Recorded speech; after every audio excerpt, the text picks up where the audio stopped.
Hi, pleasant good day. Kester School Library Services, and I'm here today again with another storytelling session.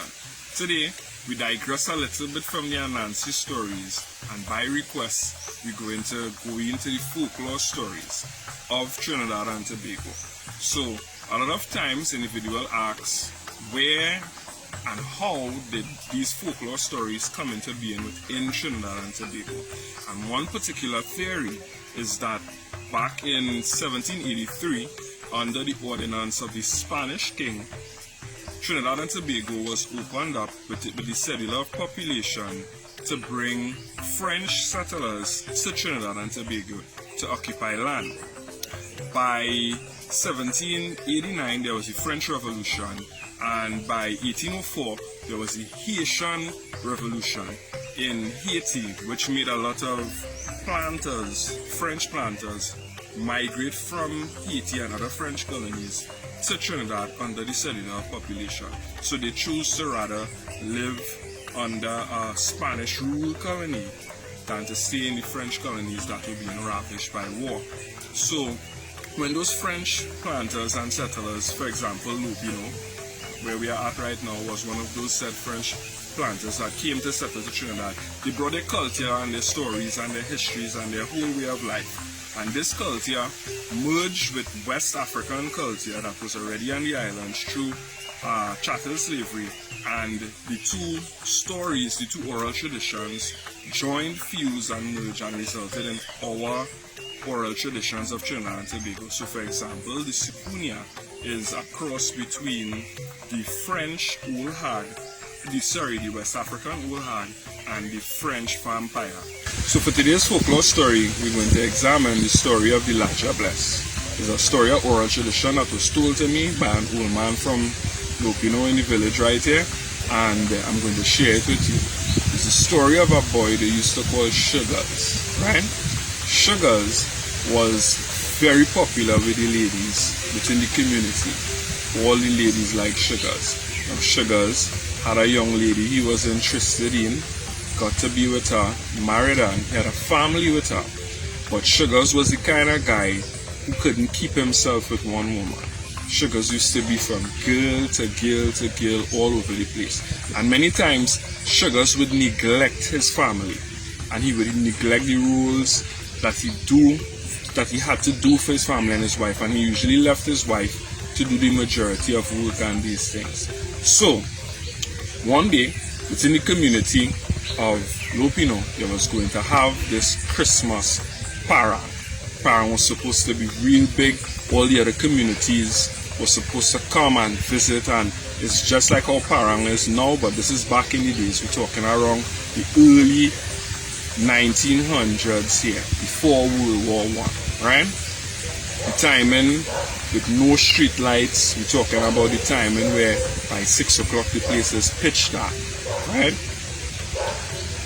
Sugars wants to attend this parang function. However the case be, Sugars' wife is pregnant home and she already has one child to see about, and Sugars doesn't want to stay home to help her. So she turns to him and she said, "You going out again tonight, boy? You're going and party again tonight? And you can't just stay home with me and help me with this child? I'm 7 months already with baby, and I can't make this child up and down running whole day, and this other one in my belly just kicking, feeling like I could bust and kill more God." And Sugar turns to the wife and say, "Girl, parang is once a year, you know. I can't miss this for nothing." And he left his wife crying home.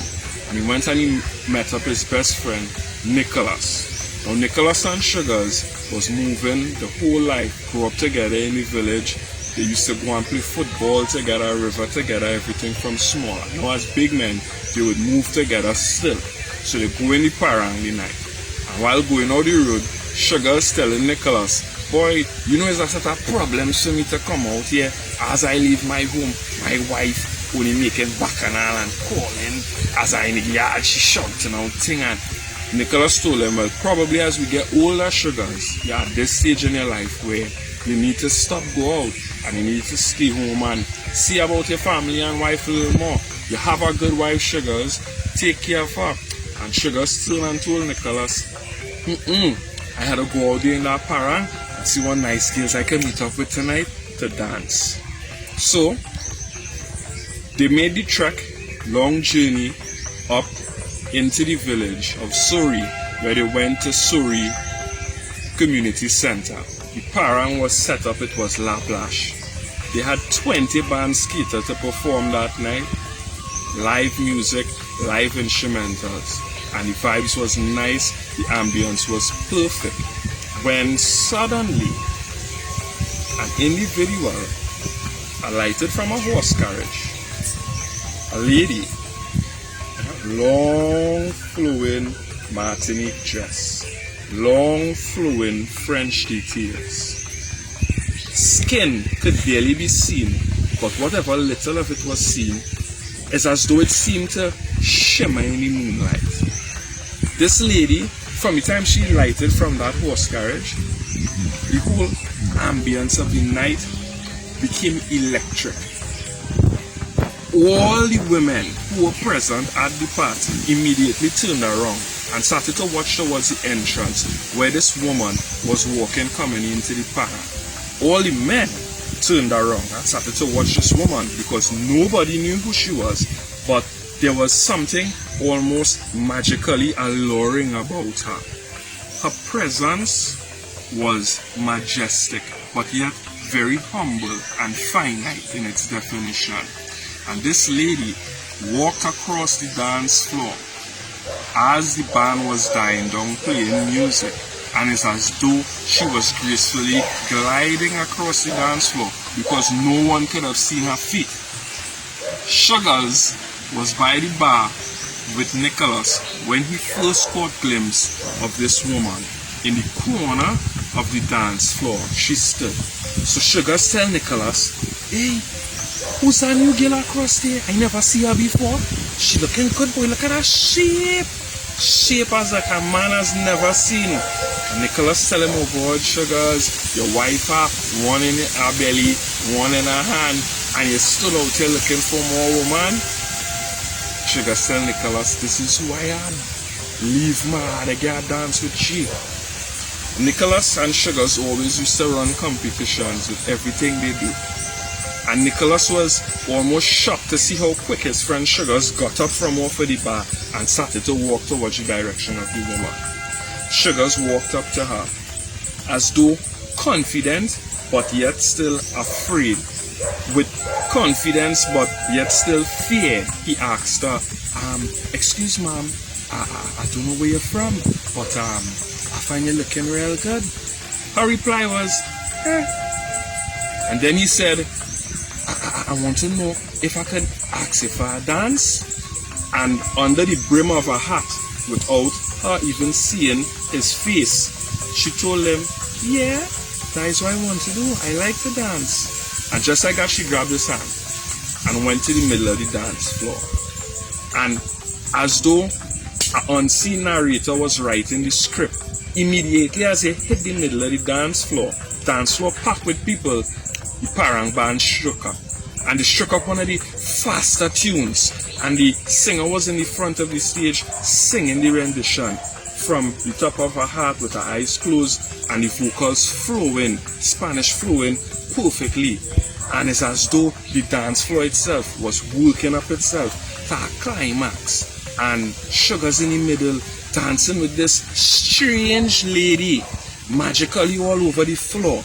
And as the band changed music and raised the tempo, she was gliding effortlessly, and it's as though Sugars became magically enticing in a trance where he and all was looking as though he was gliding effortlessly on the dance floor. By this time, they had cut a large space out in the middle of the dance floor. Everybody had backpacked as though they was clearing space to watch at the spectacle that was taking place. And Sugars and this lady not missing a beat, sweating. If you see Sugars, sweat pouring off his face. And his friend Nicholas, seeing Sugars being the center of attention in this party, started to get real jealous. And all the other men, as though if under a magical trance, started to get real jealous of Sugars. And everybody was just like, "Wait, how you get a new girl, boy? How it wasn't me?" But On the contrary, all the ladies who were present were very angry at this woman. Who's this strange woman that just come out a cart and walking our parang, and all the men just like spellbound over her? Who is this woman? All the ladies in the party was questioning who the woman was, except for Tanti Delo. Tanti Delo was an old lady who lived in the back of the community. People say she was spiritual, and she apparently knew. And the only thing Tanti Delo said that night is, a lesson must be taught. What has to be done will be done. And she put a smile on her face. By that time, Sugars was pouring sweat from his face profusely, and he turned to the lady and he asked her, "Oh gosh, girl, I don't know what it is, boy, but it's like as though you're enticing me, boy. I really like you." And it's as though he was pouring out his heart on the verge of wanting to cry. And she just told him, "I know, meet me outside now. I find the music inside here too loud, and I want to talk to you one side." And as Sugars turned his head to tell Nicholas he was going outside, he didn't see Nicholas. And when he turned back to talk to the woman, she was already by the door. He just saw a silhouette of her breaking the corner by the door. So he took off, running to go behind her. He ran out the auditorium of the community center by the front door. And when he reached by the front door, he just caught the silhouette of her turning the corner down the road, the corner that leads to the Lupino Cemetery. And he started to run off behind her, and he's running her down in the dark. It was full moon, and the old people say that is the time when the she-devil has come out. Full moon on a still night, and Sugars is running down the street behind her, shouting out. He didn't even know her name. Miss, where you going?" And then he caught a silhouette of her standing up underneath a sandbox tree, and she was there.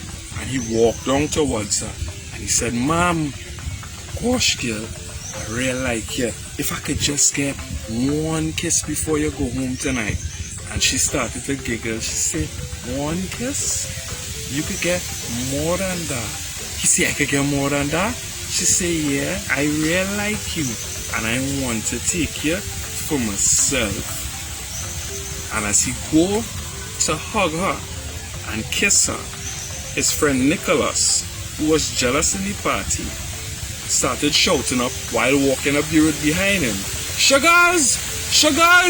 How you going running off in the bush like a madman? So Sugars, where you is, boy?" So Sugars, now hearing his friend coming, turned to call. And the lad Diablesse tell him, "No, don't call him. I just want you alone." And he turned around and he didn't listen to her. He said, Hey, look me right here, boy, come." And as Nicholas came, Nicholas had a lighter in his hand and a $1 cigarette he was now going to light and take a pull from. And as he put it up to his mouth, the lad Diablesse saw the fire and was like, "Oh God, no, please, don't light that here now. I don't like to smell them thing." And Nicholas said, "Girl, you see you, I done jealous already." And as Nicholas struck the top of the matches, boom!